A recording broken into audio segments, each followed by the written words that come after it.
touch on your skin. Hello everyone, Anna the Tornado Queen back for another video.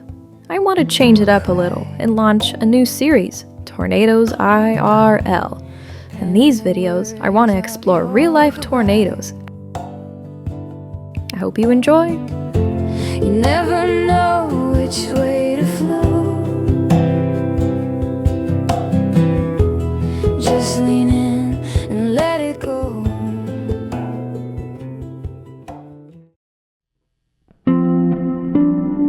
I've noticed a trend in Helicity. Whenever a big wedge churns towards Mulica, someone will type out, "It's El Reno!"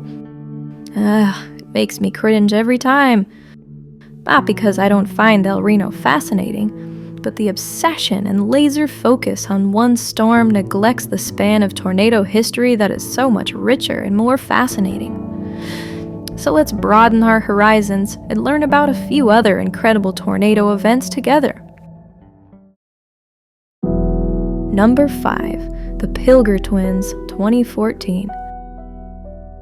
I never thought the 2014 Pilger event was obscure. I mean, side-by-side twin deadly EF4s? But I've encountered several players in Helicity that have never heard of it. And what some who have heard of the Pilger Twins don't know is that this supercell actually produced 4 EF4s, at least one of which may well have been EF5. Many pictures exist of these terrible twins whipping along side by side. What's amazing is that they were able to coexist so close together at such high strength without interfering with each other. Even more interesting is that when one of the tornadoes finally roped out, it rushed toward the other at a forward speed of almost 95 miles per hour, a record. Number 4. New Wren, 2011. Okay, much has been said about the 2011 Super Outbreak. It was one of the worst, best documented, and most fascinating tornado events ever. Several famous, horrible tornadoes wreaked absolute devastation and tragedy across Dixie Alley, especially the Phil Campbell, Hackleburg, Tuscaloosa, and Smithville tornadoes. However, in some ways, the most interesting tornado for me was the new Wren EF3. This tornado stands out for 2 reasons. 1, its damage was never surveyed officially, but almost certainly achieved EF5 level. And 2, it lofted a vehicle longer and farther than any other tornado.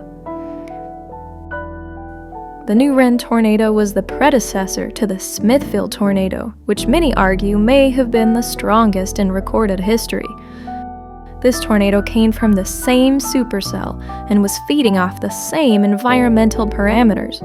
It's quite likely it was as strong, or almost as strong, as its much more famous sibling. Most notable from this tornado was the lofting of Lynn Davis's vehicle, which was carried in the tornado for a minute and a half and traveled 1.7 miles. I can't even imagine how horrible this must have been. Orbiting in the air for that long must have felt like an eternity, and it makes my heart absolutely sink. Number 3.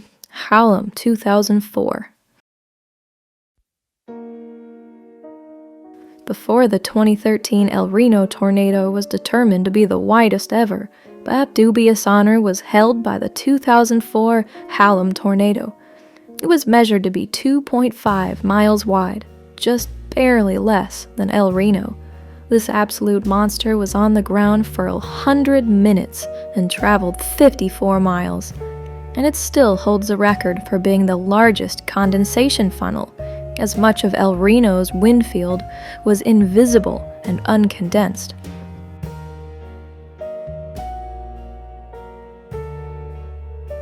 Number 2. Mulhall, 1999.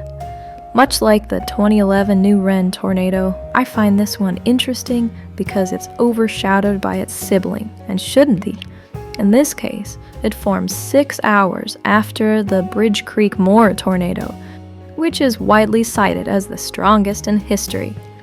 The Mulhall tornado was possibly even stronger, and there's some studies that suggest the tornadic wind field was over 4 miles wide. That would not only make it wider than El Reno, but wider by 1.5 miles. This tornado happened at night, so there is very little photographic or video evidence. And that, plus the fact it was overshadowed by its earlier sibling, which went directly through the Oklahoma City metro, has relegated this storm to the back pages of tornado history, and it shouldn't be. And finally, number 1, Grand Island 1980.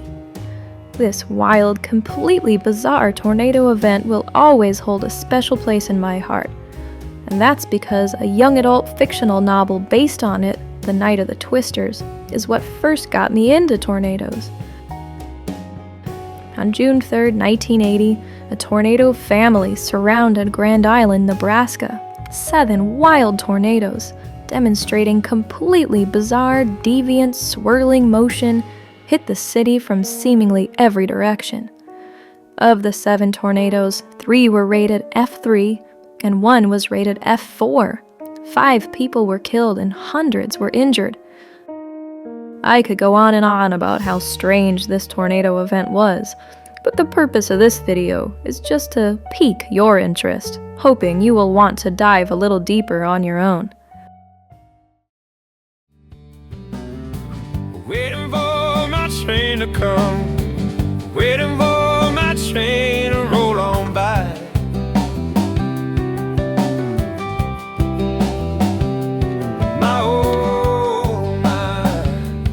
Anyway, hopefully you learned something new about a tornado you'd never heard of. Thanks for hanging out with me. I'll see you in Mulica.